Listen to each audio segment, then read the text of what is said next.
Vous êtes d'accord que dans ces différentes cases que vous avez représentées, que vous avez dessinées, les noms ne se prononcent pas tous de la même manière.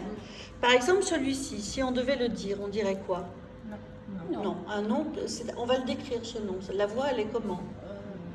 Rapide, enfin Posée, sans colère. sans colère, sans émotion, sans rien. Un nom tout à fait monocorde et plutôt dit en parlant fort ou en parlant normalement. Alors à quoi on voit dans l'image tout ça que c'est normal? À l'écriture. À l'écriture. Comment elle est cette écriture? C'est une petite écriture, c'est un script. Oui, en minuscule. Il y a le point. Et il y a un point. Donc le point, effectivement, il met un terme à ce qui est en train d'être dit. Non. En revanche, celui qui est au-dessus, qu'est-ce qui se passe de différent? Donc l'émotion. Alors à quoi on voit qu'il y a de l'émotion après? À quoi on voit qu'il y a de l'émotion? Les points d'exclamation.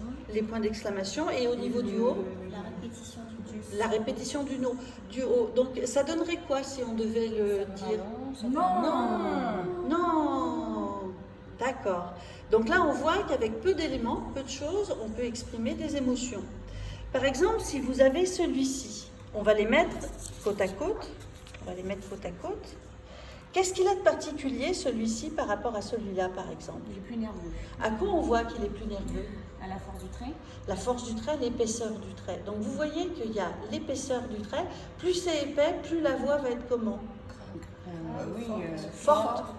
Colère aussi. Oui, regardez par exemple ici. Est-ce que si on les met les trois côte à côte, ici on a une voix normale, un peu plus forte, et là ici, qu'est-ce qui se passe au niveau du trait? Il est encore plus gras, plus épais. Mais pourquoi celui-ci d'un certain côté est moins fort que celui-là? Il est plus clair au niveau du trait, on a moins appuyé. Donc vous voyez qu'en cumulant les deux paramètres, avec un trait plus large, plus épais et bien appuyé, on aurait une voix beaucoup plus forte. Alors, vous avez celui-ci. Comment on pourrait le dire, celui-ci? Un nom hésitant? Non. Comment tu le dirais, toi? Non, oui.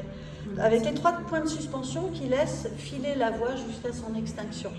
Donc vous voyez ici, par exemple, là, qu'est-ce qui se passe au niveau des trois par rapport au premier? Le second, il est comment? Plus fort, hein, d'accord? Et le troisième, il est encore plus insistant. Donc il y a un mouvement, vous voyez, entre les trois qui est créé. Donc là, on va dire que ce sont des noms qui sont dits par une petite fourmi.